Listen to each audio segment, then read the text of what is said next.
All right, so this is the last day we're gonna cover Camus. I'm a little bit more organized than I usually am. I'm gonna try to be structured this time. I've got only 20 quotes that I want to read. I'm just kidding. Pretty close, like 10 or so. So we've actually, I'm happy. I feel a bit rushed, to be honest with you. I feel like there's a lot more we could cover with Camus, but I really want to get to the next book, and I want to also cover Nietzsche as well. But that's okay in a certain sense because I think we've gotten through the main thesis, we've gotten through the main point of the essay. We've really gotten the main stuff. Today, though, I'm going to cover a few things that I didn't have you read. If you're curious and you want to read, this might even help you with your essay if you're interested. But I'm going to summarize some of the highlights from the sections that we didn't read because this is where he gives us some examples. I think so far he's been talking very abstractly, like, okay, well, he gives us some examples that are maybe not super abstract of what not to do, right? He talks about Husserl and Kierkegaard and also maybe the religious way of trying to resolve the tension between the world and the self that he calls the absurd. But he doesn't give us any really positive examples that are very concrete of what it is to live a life of absurdity and to embrace the absurd and not to resolve that tension in the way that he's suggesting that we should. And so today, like I said, you weren't required to read any of this, but I feel like it helps out his argument a bit, and I feel like I was a bit unfair to him, especially in the first couple lectures. It's been so long since I read this, and it was a bit unexpected. There's some parts of it that I totally forgot about, and it kind of threw me off. But let's go ahead. We're not going to read from the next section after the first one is absurd, the absurd man, and then there's absurd creation. He gives us three examples of three types of absurd men or humans or whatever, the seducer, the actor, the adventurer. And then the next section is absurd creation. And then finally the end of the book, which I did want you to read, is the myth of Sisyphus, which is a good metaphor that kind of encompasses all of the attributes of these characters, what makes them an absurd character. Sisyphus is seen as, I guess, the absurd man par excellence. But before I get into this stuff and try to pick out some of the quotes that I think sum it up as good as I can in as short a time as I have, let's read the very end of the first section. So starting on page 60, just to sort of get us back to square one where we were at last time. And he asked this question on page 60. This is towards the end. This is kind of like, I guess, the last section, or second to last section of the first chapter. And he's writing about the absurd as well, throughout this whole thing. But he asks, what do we do in such a universe? Like, what does life mean in such a universe? Right? When we accept the absurdity of it. Nothing else, he says, for the moment, but indifference to the future. And a desire to use up everything that is given. Belief in the meaning of life always implies a scale of values of choice, our preferences. Belief in the absurd, according to our definitions, teaches the contrary. So again, a life, according to the absurd, is one that has no scale of values, right? Or any definitive choices, or any definitive preferences. Remember last time we talked about, for him, what's left if we're not going to respond to the absurd with suicide, and we're not going to respond to the absurd with some illusion of hope. Instead, we're going to embrace it. What this means is that we're going to live a life without appeal, right? An ethics without appeal. An ethics of quantity, ultimately, is what he's going to get to. Now, the next paragraph, knowing whether or not one can live without appeal is all that interests me, right? Is this even a possibility, he's asking. I don't want to get out of my depth. This aspect of life being given me, can I adapt myself to it?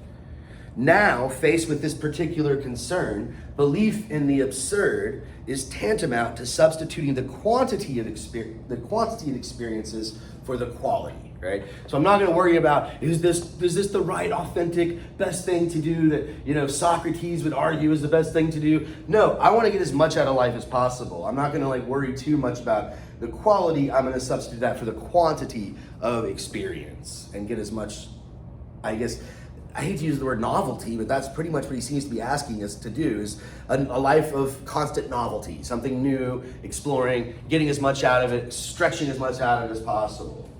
I can't help but think of Kierkegaard when I'm reading this and the aesthetic approach to existence. I have a feeling Kierkegaard would not like this. If I convince myself that this life has no other aspect than that of the absurd, if I feel that its whole equilibrium depends on the perpetual opposition between my conscious revolt and the darkness in which it struggles, if I admit that my freedom has no meaning except in relation to its limited fate, then I must say that what counts is not the best living, but the most living. It is not up to me to wonder if this is vulgar or revolting, elegant or deplorable. Once and for all, value judgments are discarded here in favor of factual judgments. So this is, I guess, the part he likes about Husserl. He thinks Husserl's good when he's just describing. We'll get into this later when I talk about absurd creation, right? What is the absurd creator to do? The artist that's a really absurd artist just describes, doesn't give you an answer, right? It doesn't mean that there's no fiction. He's not like just a reporter, but the answers aren't given to you. I wonder what he would think about the Vonnegut novel that we just read. I think he might have liked it, right? Because I don't think there's really an obvious answer, to what's right. That's kind of the point of the novel, is trying not to answer it. I guess at the end he does say is to love whoever, but we could take that or leave it. Although I think he does a pretty good job of making us want to take it. In fact, now that I say that, I'm starting to think, I can't forget, this is the other part I think that's really a lacuna, a missing sort of hole in this essay.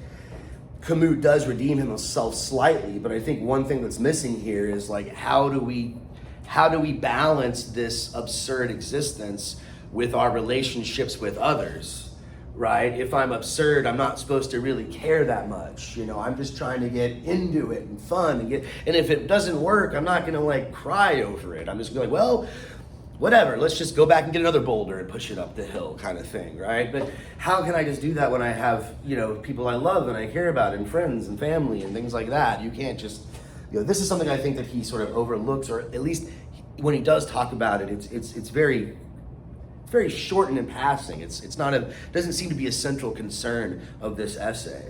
Although I'm going to try to find these quotes if we get to them, where he does sort of redeem himself slightly in this regard. So the most living, I'm skipping to the next paragraph. The most living in the broadest sense, that rule means nothing. It calls for definition. It seems to begin with the fact that the notion of quantity has not been sufficiently explored, for it can account for a large share of human experience. A man's rule of conduct and his scale of values have no meaning except through the quantity and variety of experiences he has been in a position to accumulate. I'm going to read that sentence again. A man's rule of conduct and his scale of values have no meaning except through the quantity and variety of experiences he has been in a position to accumulate. So maybe this is another justification for why I get as much out of experience as possible. Whatever I decide to value or care about, I'm going to have a lot more options if I have a lot more experience. Saint Augustine, the famous Christian theologian, once said that the world is a book, and those who don't travel only read the first page. And so I think Camus he likes that sentiment, right? The world needs to be read, and the more you read, the more possibilities that you open up to yourself. So, how do you know that if you like green eggs and ham if you won't take a bite of green eggs and ham? I suppose the Dr. Seuss book tells us, or something like that. So yeah, quantity over quality. That's just kind of funny because most people say the opposite, right? They're like, that's what I say whenever you ask me how long their essay should be. How long should I write my essay, professor? Like, I don't know. I mean, I say 2 to 3 pages, but I really want quality over quantity, right? If you write a 4 or 5 page essay that's just rambling on and you repeating yourself and trying to figure out how to say the same thing again, but in different words, just to fill up the page requirement, it's pretty obvious when you do that. I want quality, right? But he's saying, but I guess that's not a good example for him, because that's an example where you're just filling a page, right? You're not really into it. I think the absurd man, they get into it. The actor gets into it. When the actor's playing the role, they get into it. When Robert De Niro played Taxi Driver, he actually wrote a taxi for a while, right? Method acting. He got into it. But he knew it was a part. He knew it was a part. We all play these roles, right? So get into them, be passionate about them, but don't take them so serious, I suppose, is the moral of the story here. And the more experience, the better, right? The more you travel, the more you've seen, the more opportunity you have to see different ways of being, the more quantity of experience you can accumulate. And he uses this sort of like sports metaphor here on the next page. So let me just continue reading. He says, the conditions of modern life impose on the majority of men the same quantity of experiences and consequently the same profound experience. Some of you might read that and take issue with it. Like, what do you mean modern conditions impose the same quantity of experiences? Like, I'm freaking broke. I can't do crap. My neighbor's rich. He gets to travel and do vacations and stuff. But I think in a relative sense, compared to like back in the medieval times, you know, if you were living in medieval Europe and you were a peasant, you were stuck in your village, your life. You never left your village. You probably never left your career or whatever career your dad or your mom had. Like you're a woman, you had no career. You just be a mom or a, you know, prostitute or something like that. Like, there weren't many options for women back then, right? You get married or, you know, I guess what else were occupations for women? You could be a midwife or something, but like, it was pretty bleak. But the modern world has opened up a lot of, you know, things that the royals only enjoyed back then, most people take for granted, right? Running water and hot showers and things like that. That used to be a luxury, but now everybody sort of takes it as, you know, standard, you know. So obviously, you know, he's not completely correct. If you're, I guess, Jeff Bezos, you're like, I just want to get in a big hunk of metal and blow myself in the sky and fall down. Like, I guess he's got a little bit more options than we do because he's got more capital to back it up. But relatively, I think Camus, he makes this pretty bold point that we all have an equal amount based on the time we have. So whether we're a rich person that lives 20 years or a poor person that lives 20 years, it's the same amount of time. So he kind of puts that burden on our shoulder, which to me I think is a bit naive. I don't know, but he seems to think that anybody, no matter what position you're in, 20 years is 20 years. If you have the will and you embrace the absurd and sort of open yourself up to all sorts of possibilities, then you can get just as much out of life as anybody can. Right? It doesn't matter what your social status is or anything like that. You know, to me, I think there's something to that to a certain extent, but on the other hand, maybe not, right? To be sure, there must also be taken into consideration the individual's spontaneous contribution, the given element in him, right? What he has no control over, right? I didn't decide to be born when I was born, that was given. But I cannot judge of that. And let me repeat that my rule here is to get along with the immediate evidence. Right? So I can't go beyond my experiences. Might as well have as many experiences as I can. I can't transcend that. I see then that the individual character of a common code of ethics lies not so much in the ideal importance of its basic principles as in the norm of an experience that it is possible to measure. To stretch a point somewhat, the Greeks had the code of their leisure, just as we have the code of our 8-hour workday. But already many men among the most tragic cause us to foresee that a longer experience changes this table of values. They make us imagine that adventurer of the everyday who through a mere quantity of experiences would break all records. I'm purposely using this sports expression.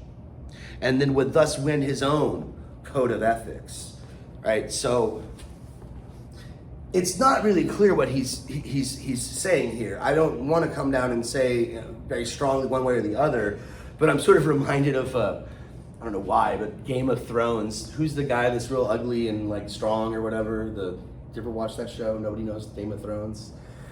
He's a real bad character. He's like this murderous dude. God, it's gonna bug me if I can't remember his name. But anyway, he gets done just doing all this dastardly deeds, and this other character meets up with them, and they used to be enemies, and then they become friends. And she starts talking to him, and she's like, "Wait, you're the butcher." I forgot his nickname, but I just made it up. Butcher, murderer, whatever the heck his name is in the show.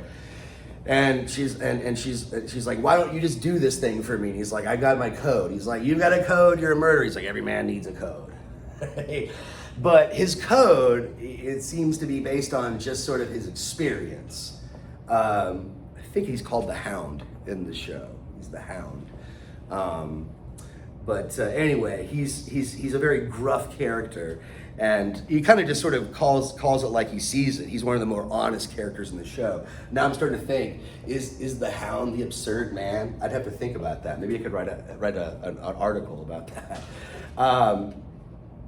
But this sort of sporting analogy, right? We want to break records. We want to get as much as we can at a time allotted.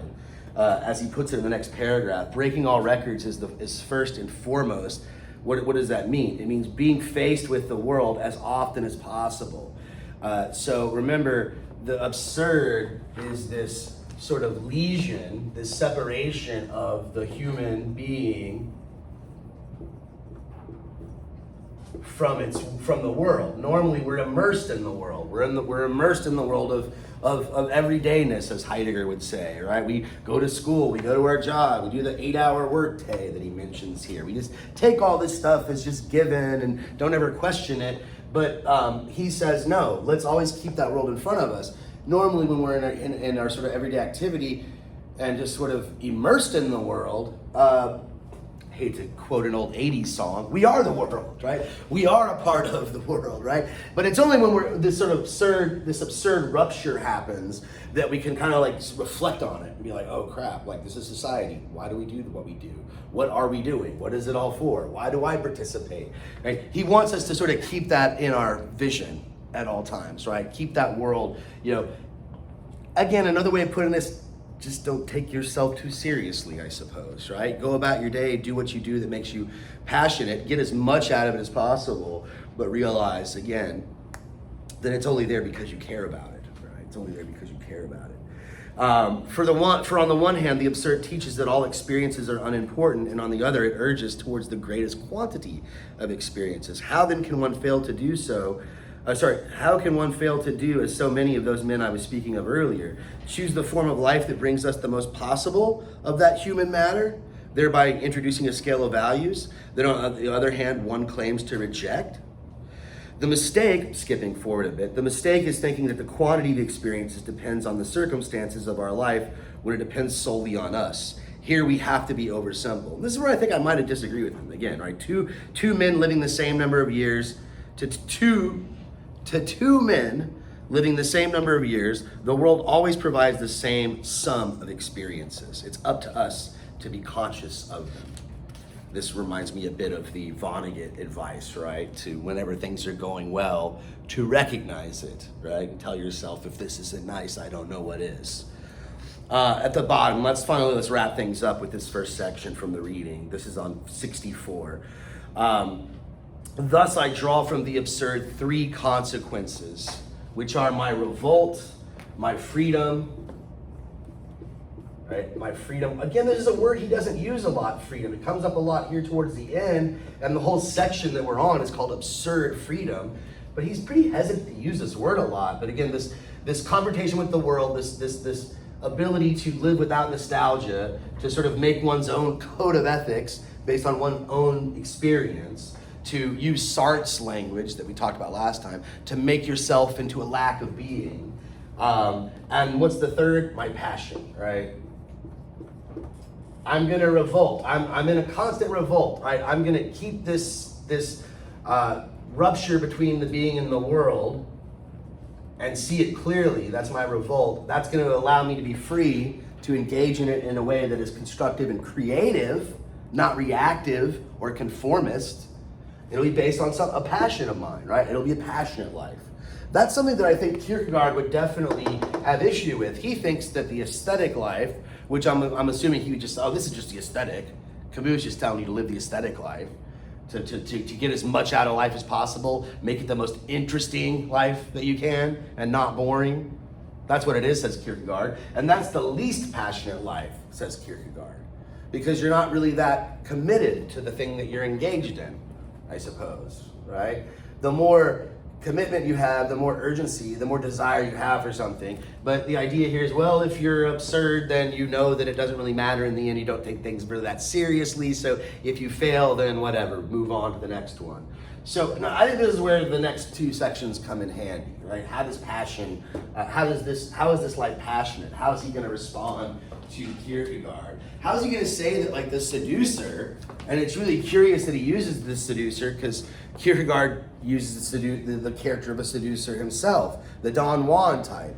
as an example of the aesthetic life, and he shows how empty it is, that the seducer keeps moving on to the next woman because none of them really fully satisfy him. They can never give him that immediacy that he wants. He just wants to be and enjoy things on an aesthetic level. But to do this, he has to plot and plan and scheme. And so his whole life is this sort of oscillation between these two extremes, like trying not to care, but having to care just a little so he can set things up to sort of make it all cool and awesome. I think these would be all big concerns for Kierkegaard. So Camus got to explain himself. How is a seducer like Don Juan passionate? It seems like he's just like, if you're a player for so long, wouldn't you get like tired of the game or something like that?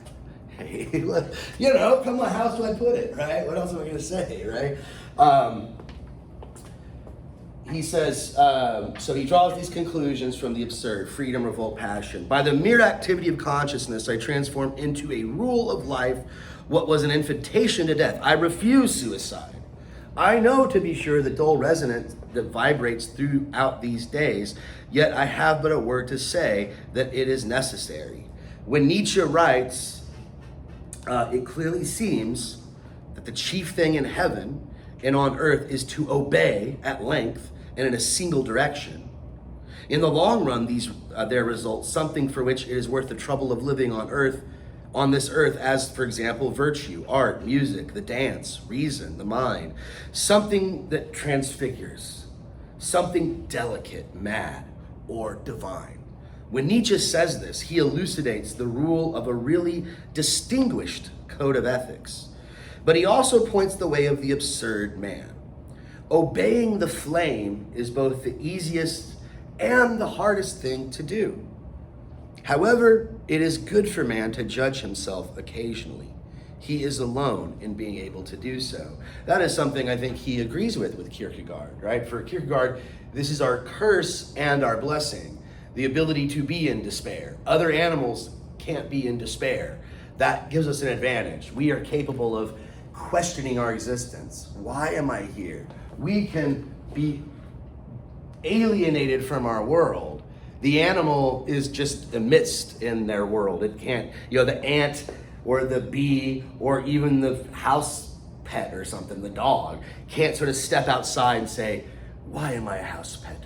Are there other things in this world? What is it all about, right? No, they're just like, when the hell is he gonna get home so I can get my afternoon snack or whatever the heck, right? Like, there's just the immediacy of the experience, right? But we're the ones that can sort of pause and ponder, and that's both a blessing and a curse, right? Prayer, says Elaine, is when night descends over thought. But the mind must meet the night, reply the mystics and the existential. So he's kind of comparing himself to a mystic. What's a mystic? Who knows what is a mystic? That's kind of a weird comparison because he's an atheist, but mystics are usually very religious. Some people accuse Kierkegaard of being a mystic. What is mystic or a mystical experience? What does that mean? No one's familiar with the term? A mystic is somebody who claims, or maybe they really do, but they make the claim that they have a direct experience of the divine. Almost every religious tradition has a mystical tradition within it. The Jewish tradition, they've got the Hasidic, the Zohar and all that, the sort of mystical tradition. The Christians have the Gnostics, the Muslim have the Sufis, right? But they'll usually do sorts of chants or dances or rituals that put them in a state of ecstasy where they're outside of themselves and they're able to see or experience or become one with God, kind of thing, right? And this is an interesting comparison because existentialists typically are sort of like, don't remember the eternal. He was something he had criticized. Don't look for meaning in the eternal, some sort of eternal meaning that's always going to provide value on your life. This sort of need for nostalgia is always going to sort of fail, right? This need for unity is always going to fail. So I find it kind of curious that he compares his code of ethics to a mystic, right? That one has to face the night, one has to face the negation. I suppose, again, I don't know a whole lot about mystical religious orders, but most of them do have this, and this is what makes them very controversial. even within their own religions. You know, a lot of Muslims don't think Sufis are real Muslims. A lot of Christians don't think Gnostics are real Christians. And because a lot of them embrace contradiction. Like the way you get to God is by embracing contradiction, things that don't make sense, because God is sort of encompassing all or something like this. So maybe that's what he has in mind, right? The existentialist doesn't try to resolve everything to reason and rationality. Instead, they want to have an experience that is passionate and intense. And I guess that's sort of that also fits in with the mystical comparison. He says, yes, indeed, but that night is born under closed eyelids and through the mere will of man, dark and penetrable night that the mind calls up in order to plunge into it. If it must encounter a night, let it rather be that of despair, which remains lucid. So instead of resolving the despair by finding faith, like Kierkegaard says we should, stay in that, right? Stay in that lucidness, be that clarity. Polar night, vigil of the mind, whence will arise perhaps that white and virginal brightness which outlines every object in the light of the intelligence. At that degree, equivalence encounters passionate understanding. At the bottom he writes, it is bad to stop, hard to be satisfied with a single way of seeing, to go without contradiction, perhaps the most subtle of all spiritual forces. The preceding merely defines a way of thinking, but the point is to live. And then we finally get to, again, this next section, the absurd man, that I'm going to try as best I can to give you a summary. How does one do this, right? Well, these don't exhaust the possibilities.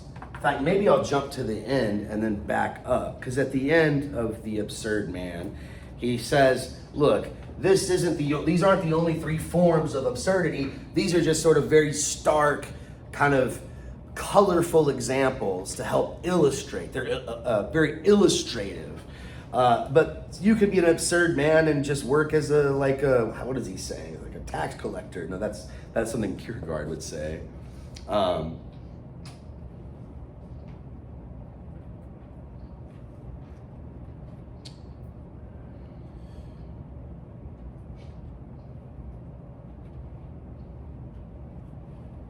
Okay, I went too far ahead. That's what it is. Okay, this is on page 90. Let me repeat that these images do not propose moral codes, right? These are images, sketches he calls them, sketches, images, that sort of thing.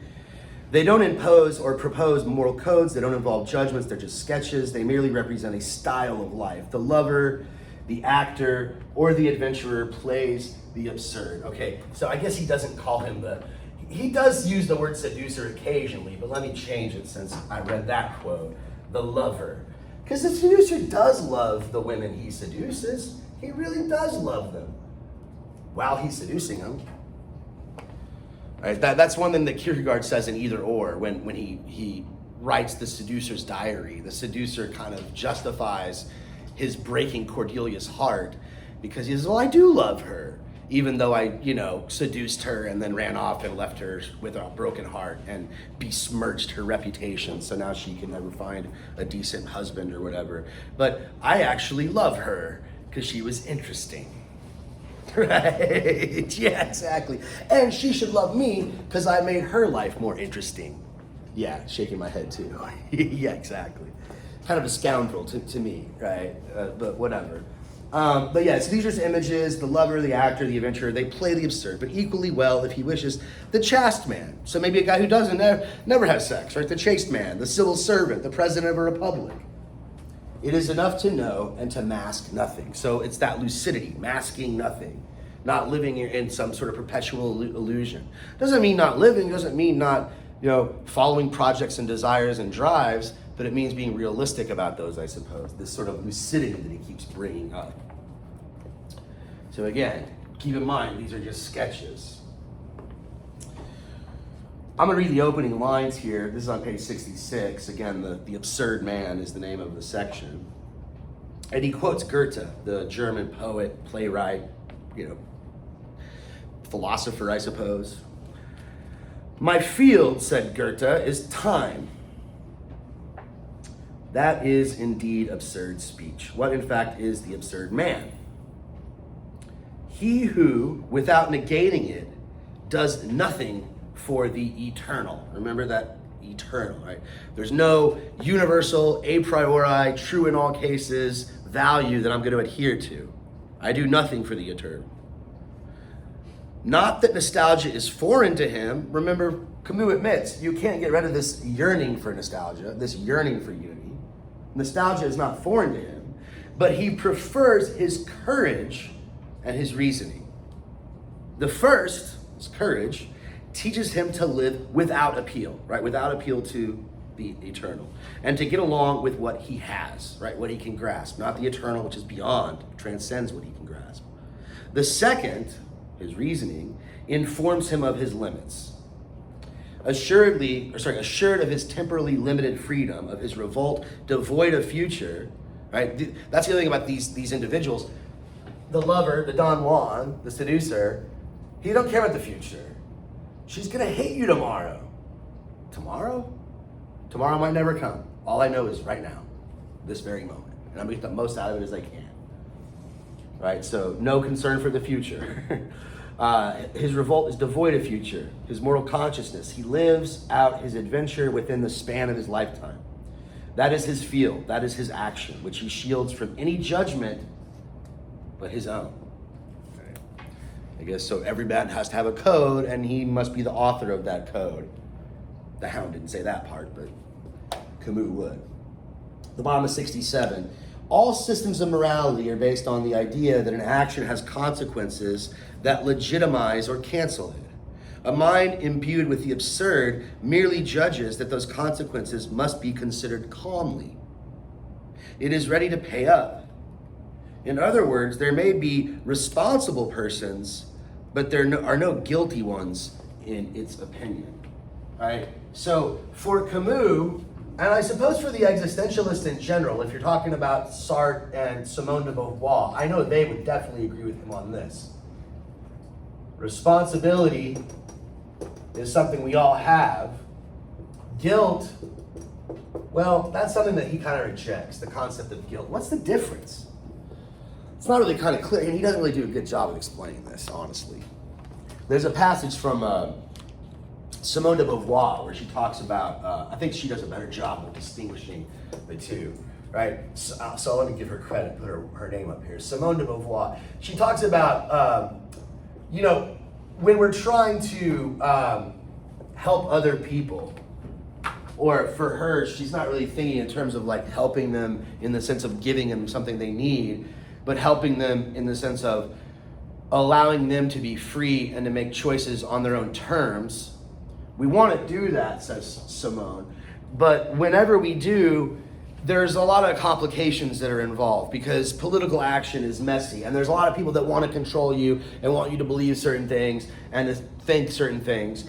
And so unfortunately, she says, when we get into these conflicts, and she's thinking of World War II, because she's writing this right after she survived World War II. Nazis were basically, invading her homeland. They were occupying most of France or half of France for the war, and she helped in the resistance. She wasn't a big part of it, but she supported the French resistance. She gives this example of a Nazi youth, a 16-year-old boy, who was shot and killed as he was screaming Heil Hitler. And she says, we don't hold him, he's not guilty for that awful, evil doctrine, right?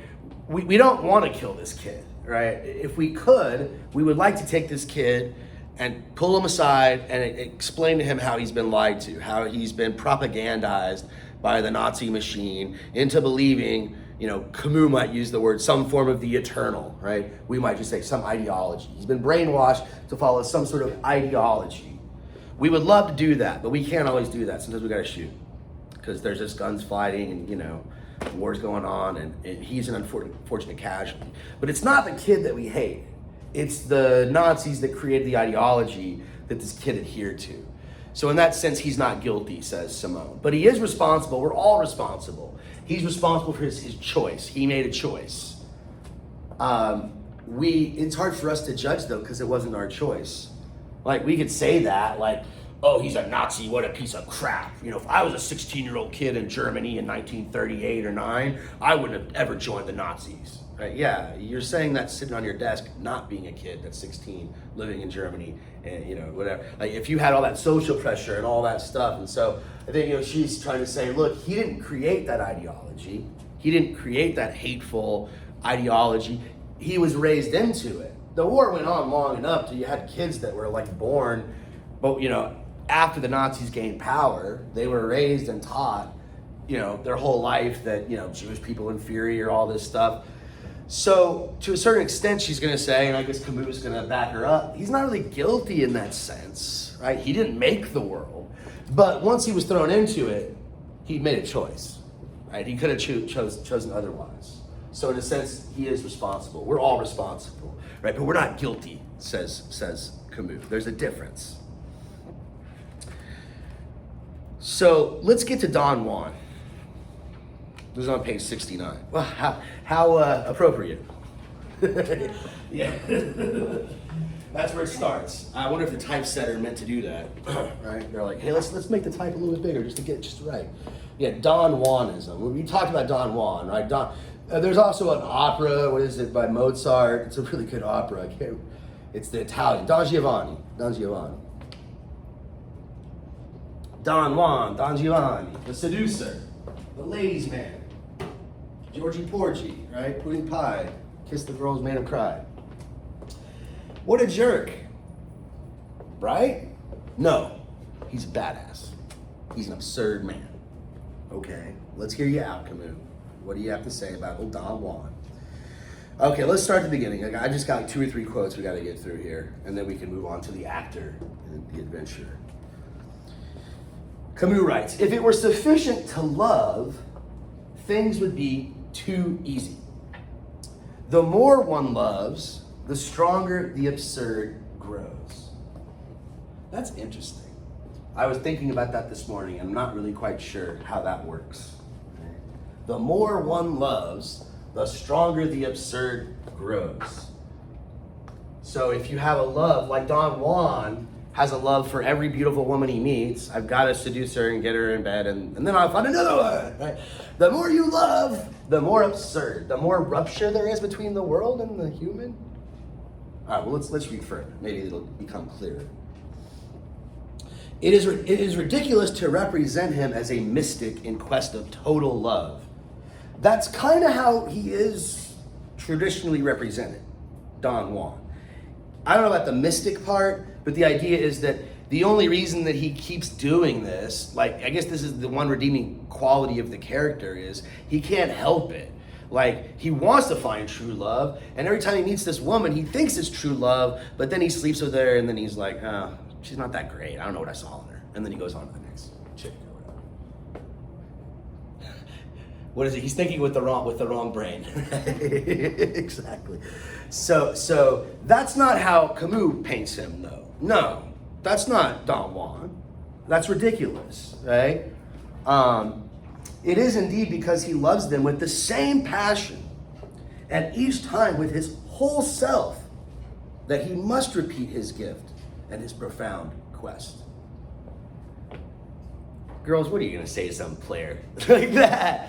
I moved, you know, some guy ghosts you after you've been dating for a while and you bump into him in a bar and he's like, the fact I ghosted you proves that I loved you that much, so much that I had to move on.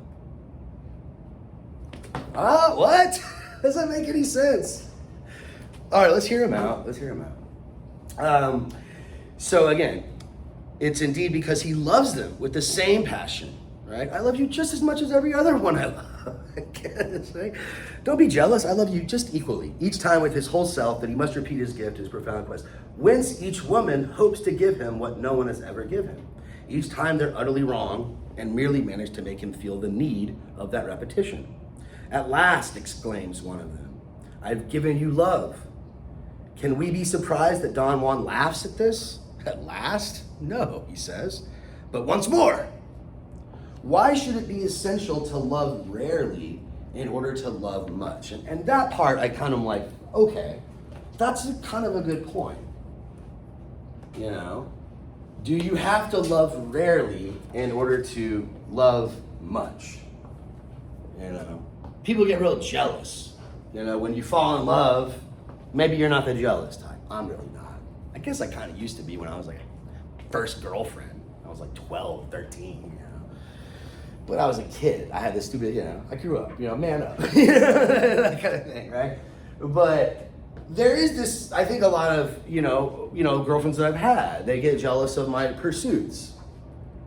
Why are you going to the gym all the time? Why don't you stay home? I don't care if you look good. I don't get fat. I don't want you getting healthy. You ever be a girl like that? You know what I'm talking about? So it's not just me. Ladies, you ever know a guy like that? It's like, don't go to the gym, stay home and eat potato chips with me and watch Netflix. Right? Like they want you to sort of stay stagnant or whatever, right? Yeah, I think so too. Red flag, go away, run for the hills, right? But I guess the point is, you know, at least the point he's making here is, so you only have a certain amount of love to spread around, right? So if you have love for a hobby or your career, then that's less love to go to me, right? How does that work with kids? So you have one kid, then if you have two, then you have to split your love in half? You're like, I'm a single kid, only one kid. I have no kids, but you know, I got one kid, and how dare you? You had a second kid? How are you supposed to love the other one?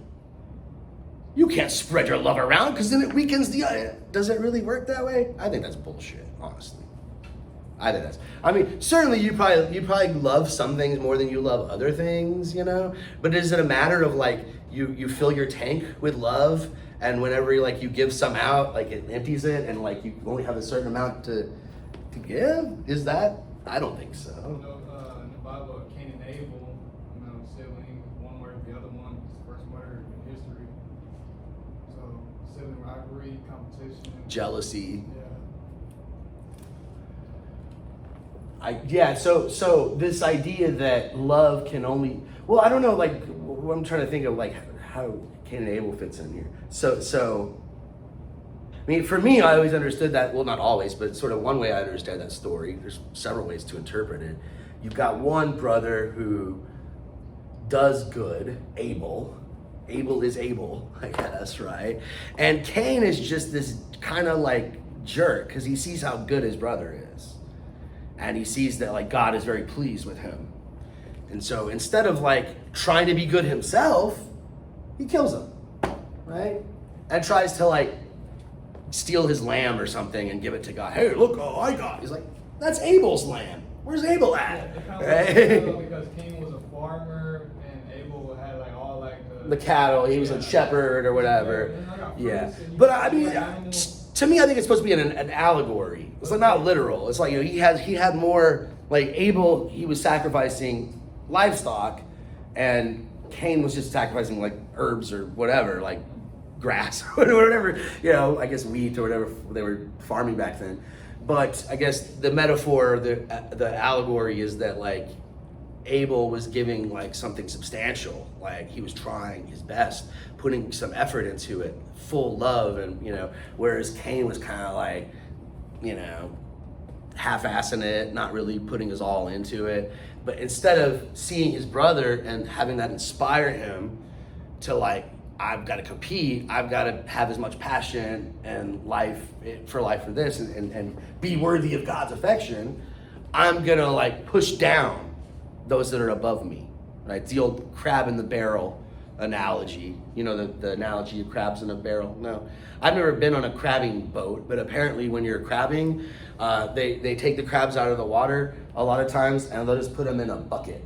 And there's no lid on the bucket. And you're like, well, what? How can you put a lid on it? Because they're going to escape. No, they will never escape.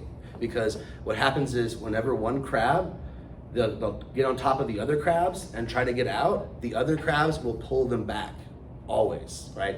Because they don't want, they're like, hell no, if I'm stuck in here, you're going to be stuck in here too, right? That's sort of the Cain psychology, right? Like, instead of trying to lift myself up and better myself, I'm gonna push you down kind of thing, right? I don't know if that really relates to well, kind of, maybe the people that are like that the lover or the girlfriend or boyfriend that you're with, it's like, you can't love that because then you love me less. It's sort of like, what are you talking about? It sounds like you've got some insecurity issues here. Obviously, I love you. I'm here with you. I could be with someone else if I wanted to. Just because I like, I don't know, sports or whatever that you're into doesn't mean I don't like you. I guess I could understand if you're neglecting somebody. Like if you're like, never ever pay attention to your wife and all you do is watch football all day. Like, I guess, yeah, she's got a point there, right? But this insistence that you've only got so much passion and love, that's it. And if you give some out to someone, you can't give it out to someone else. Right? So I hate that he uses this metaphor because it's so masculine, right? And that distracts you, I think. And I think it's kind of condescending, not only condescending, maybe sexist. I think feminists would like it. Because the woman, I think, here is supposed to represent not really a woman.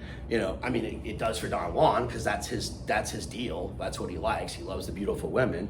But for you, it could be, I don't know, I'm trying to think of a good example. Like, some hobby that you might have, getting I knew this woman who was an archer, right? Getting a badass bow and arrow, right? And being able to practice using it, right? Like that's the passion, or that's what she's really into. And then, once she gets a certain level, she has to level up and sort of improve and keep challenging herself, right? There's this sort of self-overcoming. I think he gets this from Nietzsche, this sort of always going beyond. Is Don Juan melancholy, he asks? That's not likely. I shall barely have recourse to the legend, that laugh, the conquering insolence, that playfulness and love of the theater are all clear and joyous. Every healthy creature tends to multiply himself. In a way, you might think this is a response to Kierkegaard, because for him, the seducer would be melancholy, right? The seducer is always disappointed, right? They get their seduction, but the next day it's like, oh great, next down to the next one. Like, when is it ever gonna stop? But for him, no, there's no melancholy, there's no sadness. There's a sort of joyousness, a clarity, he argues. Every healthy creature tends to multiply himself. So it is with Don Juan. But furthermore, melancholy people have two reasons for being so. They don't know, or they hope. Don Juan knows and does not hope, right? He's got that clarity, but he doesn't hope for some perfect future. One day I'll meet the perfect woman that will completely satisfy me. I'll never ever want to seduce another one again. No, he knows I'm always going to want to go to that next one, but I'm still going to really enjoy this one too. I'm going to really enjoy it a lot to my fullest extent. Don't get any ideas, all right? You're like smiling like some mischievous devil, right? This is a metaphor, okay? It's a metaphor. Very suggestive metaphor, I think, but a metaphor nonetheless. Or maybe not. Maybe you are a Don Juan. Maybe maybe you're some Casanova. I know about it, right? So no one. I lost my spot. I moved forward there. So it is with Don Juan. Furthermore, melancholy. Don Juan knows and doesn't hope. He reminds one of those artists who know their limits, never go beyond them, and in that precarious interval in which they take their spiritual stand, they enjoy all the wonderful ease of masters. And that is indeed genius, the intelligence that knows its frontiers. Up to the frontier of physical death, Don Juan is ignorant of melancholy. The moment he knows, his laugh bursts forth and makes one forgive everything. I don't know if that's true. I don't know if all his victims, or whatever you want to call them, are going to forgive him. He was melancholy at the time when he hoped.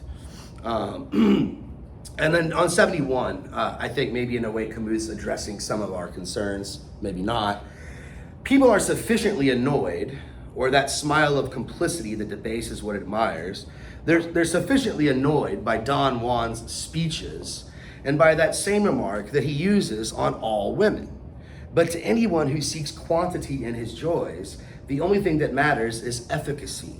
What is the use of complicating the passwords that have stood the test of time? No one, neither the woman nor the man, listens to them, but rather to the voice that pronounces them. They are the rule, the convention, and the courtesy.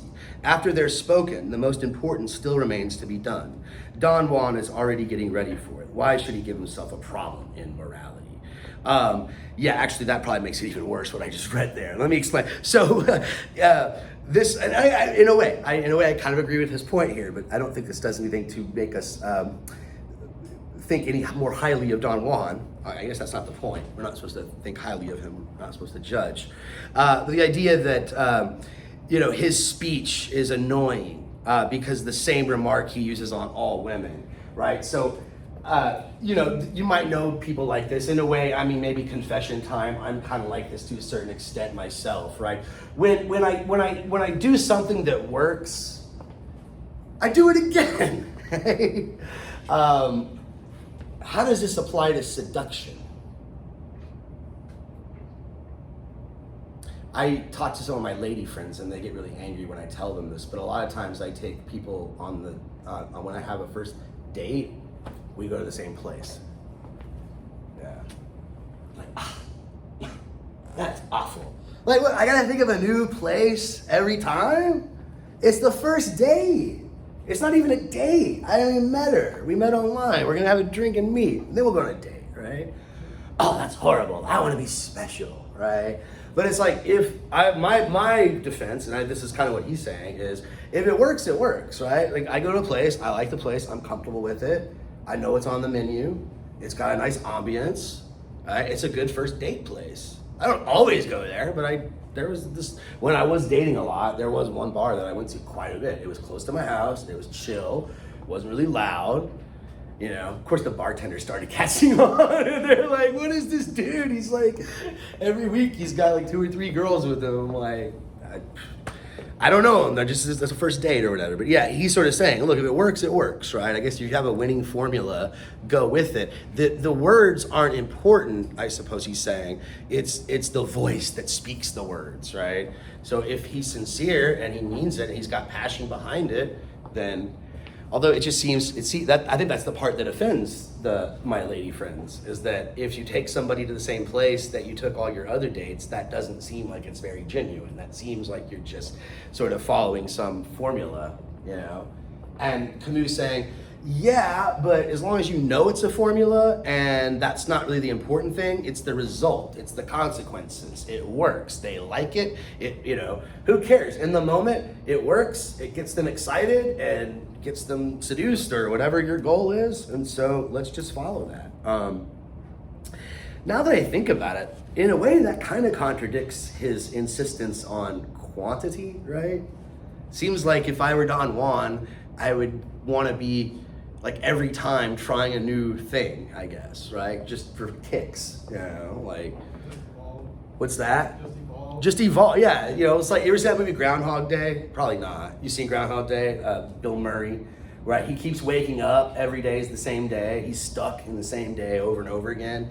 And so after a while, he starts like just doing really wacky, weird stuff just to experiment, So, because it's all the same. He knows this guy's gonna walk across the street and fall into a puddle. So he saves the guy, or, whatever. And every day is a little, he tries experimenting. I feel like that this repetition would get old, and one would want to try a new formula out just for the heck of it. Let me read, there's one quote I want to read from the section on drama. That's the name of the section where he describes the other absurd type, the actor. And I only have 1 or 2 passages here, so this probably won't take that long. Actually, I only have 1 passage, it looks like. The next one is the conqueror. Okay, yeah, so this is on 79. This is on page 79. This is sort of one of the passages that's a good summary, I suppose, of the actor type. About maybe 4 or 5 lines down, he writes, thus sweeping over centuries and minds, by miming man as he can be and as he is, the actor has much in common with that other absurd individual, the traveler, right? He doesn't talk about the traveler in this essay, he just mentions him. So I guess that's another type we could add, the traveler. This is another person that collects experiences, explores, travels. Like him, like the traveler, he drains something and is constantly on the move. He is a traveler in time, and for the best, the hunted traveler, pursued by souls. This is the actor, pursued by souls. Souls of who? Souls of the characters that he's playing, he or she, right? If ever the ethics of quantity could find sustenance, it is indeed on that strange stage. To what degree the actor benefits from the characters is hard to say, but that is not the important thing. It is merely a matter of knowing how far he identifies himself with those irreplaceable lives. It often happens that he carries them with him, that they somewhat overflow the time and place in which they were born. They accompany the actor, who cannot very readily separate himself from what he has been. And in this point, I think he's making a great point here about, even if he's speaking metaphorically, right? If we play different roles, right? Think about how your self-image was when you were 4 years old. Imagine what your self-image was like when you were 12. Imagine your self-image when you were 18. What is your self-image like? It changes, right, through time. In a way, you could say these are different roles you're playing, different ways of seeing yourself. These roles stay with you your whole life in a certain sense. They shape you, they shape your character. This is where I'm thinking, what about other people too? Right? I don't think he says enough about other people, other relations that we have with others. Again, I hopefully will get to the quotes that I'm thinking of, but he kind of redeems himself towards the end of the essay. But this idea of carrying these characters with you. If I play Abraham Lincoln, who was the guy that played Abe Lincoln in the last movie? He's a method actor. I never saw it, that Spielberg film. But yeah, like he did all this historical research and read all his diaries and his journals, and he became very intimately familiar with Abraham Lincoln, so he could play him accurately. And I heard of other people talking about him, what other people's impressions were of Lincoln and his character, his demeanor, the way he walked, all this stuff. And certainly that actor, I think he was Daniel Day-Lewis, was the actor who played Lincoln. That stuck with him, right? He probably learned something, and maybe he learned something about his own character, how he differs from Lincoln, how he's similar to Lincoln, how he wants to be more like Lincoln, how he wants to be less like Lincoln in some certain regards, right? All of that is going to develop him and give him a bigger quantity of experience. But what about your relations with like your family, your father, your best friend, your a teacher that inspired you? Like those aren't roles that you play per se, but those are also things that stand and stay with you, right, throughout your life. Socrates, when he was dying, he was being executed, his friends asked him where they should bury him, and he looked at them weird, like, where should you bury me? Bury Socrates? You can't bury. Oh, you're talking about my body. Oh, okay. Yeah, well, wherever you think is appropriate, wherever you want to, right? And so the point is, his physical body for Socrates was just the vessel for who he really was, right? This character, right? This man. And you can't bury Socrates in that sense, right? What makes Socrates Socrates? It's not a bunch of cells and flesh and blood, right? That's the body, that's the vessel that carried this spirit for a certain amount of years, right? But you can't. That's not going to be gone, right? How do you bury Socrates? You don't, right? You keep him with you, right? If you want to be a good friend to Socrates, you want to remember him and maybe live in his honor, kind of thing. That sort of thing. You lose somebody you love, you don't ever really lose them completely, if they affected your life in that way, right? Maybe they're gone physically, they'll never come back in that sense, right? But if they had an effect on you and your personality, I think that's much more profound than some actor playing a part, even though you embody that part. But anyway, I'm being a hard ass on Camus again. We move on. So what the last character, attitude, whatever you want to call, that he mentions, he calls the adventurer, although he uses the word conqueror a lot more. So conqueror sounds like a better term to me. The adventurer, he says, and this whole section is in quotation marks. So I suppose Camus is talking as if he were the adventurer, and this is the kind of attitude that the adventurer will have. And this is on page 88. Again, it's like 3 or 4 pages, but I kind of got the passage that kind of sums it up the best. On 88, yes, man is his own end, right? There's no eternal, there's no nostalgia. This is it. What you've got is it. This is the end, right? This is the goal, right? Living. Now I know it only too well, right? Sorry, let me start again. Man is his end, his only end. And if he aims at something, it is in this life. Now I know that too well. Conquerors sometimes talk of vanquishing and overcoming, but it is always overcoming oneself. Very Nietzschean, right? Nietzsche, we'll probably get to later today, maybe. We have time. No, we don't. We got like 10 minutes, so probably not. But Nietzsche has this idea of self-overcoming, that kind of thing. The conqueror, is setting challenges for himself, overcoming those challenges, looking for more challenges. You are well aware of what that means. Every man has felt himself to be the equal of a god at certain moments. At least that's the way it's expressed. But this comes from the fact that in a flash, he felt the amazing grandeur of the human mind.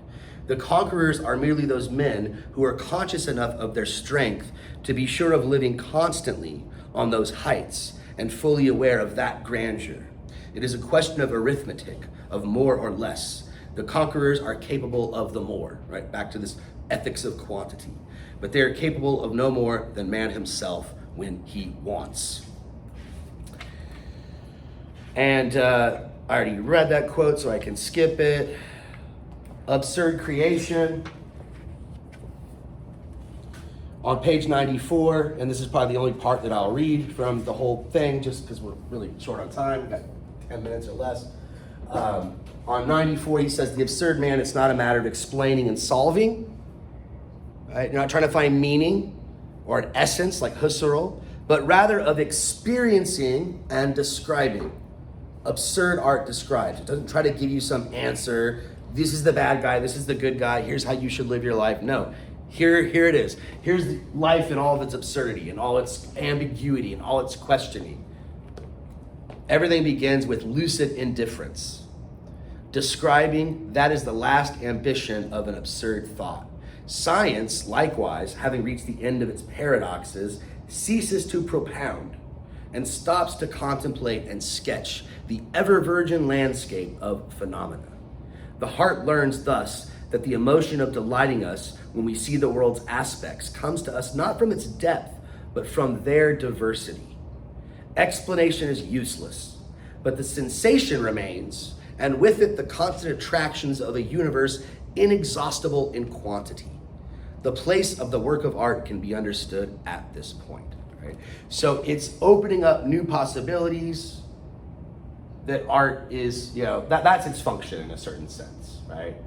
It, as Simone de Beauvoir once put it, art, if it's done right, it should present existence itself as a reason for existence. It's not some fairy tale. I guess the existentialists probably wouldn't have liked things like Avatar or Lord of the Rings or these sort of fantasy, Marvel comics. They like the gritty realism, the tragedy, right? The movie that everyone walks away from all sad and crying, right? Because that's how life is, right? It's tough sometimes, right? In fact, Nietzsche thought tragedy was the greatest of all arts, right? It was the most honest of all arts.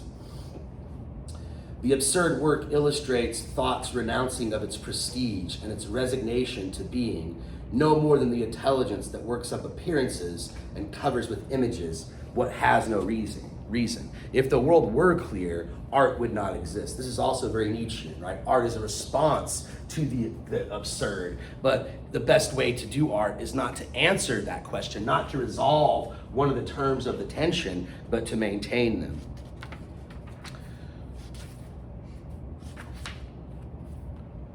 All right. So let's get to the myth of Sisyphus. I'm not going to be able to comment on it because we're out of time, but we got enough time to at least watch this video. So let's do that. Let me watch this, then we'll go after that.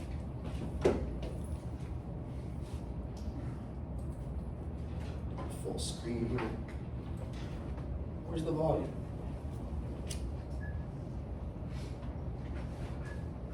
Yeah, looks like we're not.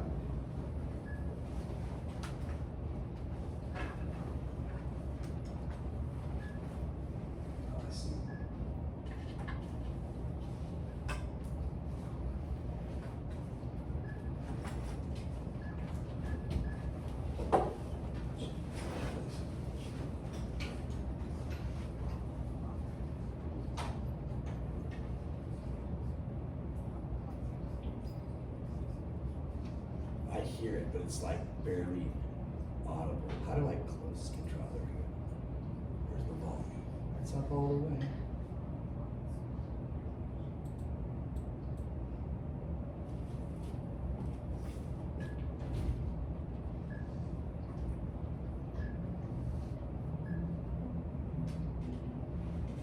In the ancient city of Corinth reigned a rather cunning man. His name was Sisyphus. He was probably the smartest man of his time. The smartest, but not the wisest. Sisyphus was a direct descendant of Prometheus. This deity had the boldness to stick his nose into the matters of Zeus and paid a high price for the intromission. And, much like his ancestor, Sisyphus decided to interfere in the gods' affairs. He witnessed the kidnapping of the young and beautiful Aegina by the eagle-shaped Zeus, and he realized he could take advantage of it.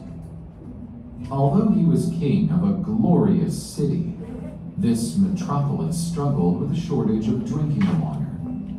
Young Aegina was the daughter of Sisyphus, a river god, who was deeply saddened by the disappearance of his daughter. Sisyphus went to Sisyphus and declared, "I know where your daughter is, but this information comes at a price.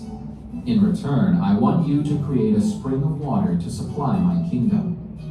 Sisyphus accepted Sisyphus's offer and created a spring of the purest mineral water. Sisyphus revealed to him what he knew, and Sisyphus went after his daughter. King Sisyphus was pleased. This new spring would be a source of abundance and even more prestige to his city. Zeus, the supreme lord of Olympus, was enraged by Sisyphus's revelation and ordered Thanatos, also known as Death, to find him and take his life. Some time passed before Sisyphus was surprised by seeing Thanatos in his palace, but an idea quickly sprung up in his cunning and mischievous mind. He went to Death and said, "So, it seems my time has come. I did not expect to die so young. However, I am much surprised by your splendor. Indeed, you are such a magnificent deity. You shall know that of the many gods I have known, few carry such a remarkable and elegant figure. And before I leave, I would like to present you with some ornaments that will make your presence even more dazzling. After all, these jewels will no longer be of use to me." Thanatos felt flattered with such a torrential stream of compliments and decided to accept the gifts. Sisyphus put a pair of silver bracelets and a necklace on Thanatos. However, those were shackles and a collar. The Corinthian king did what appeared impossible until that point. He managed to cheat Death, and Thanatos became his prisoner.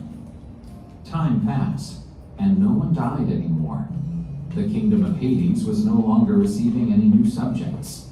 On the banks of the river Acheron, Charon had no more passengers to cross the waters. The wars set by the god Ares were no longer a source of pleasure for him, as nobody died. The enraged Ares traveled to Corinth. He knocked down the palace door and broke the chains that imprisoned Thanatos. Free, the god of the dead was absolutely sure of his first target and started to search for King Sisyphus to complete the mission Zeus had handed him. But Sisyphus was expecting that. He told his wife that, if he died prematurely, she would not render the royal funeral services. Sisyphus delivered himself peacefully to Thanatos, who took his life. Charon was already waiting to lead him to the kingdom of Hades, the lord of the underworld.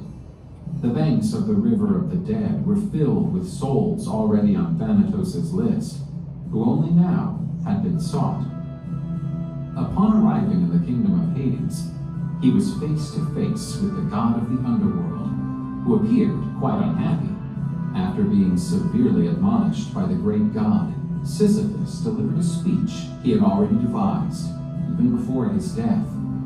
"Noble lord of the underworld, I'm I'm aware of my wrongdoings against you and the harm I've caused, but that was not my intention. If I had known that I would harm the great God of the world of the dead, I never would have done so. Aware that I am in debt to you, I have a plea to make.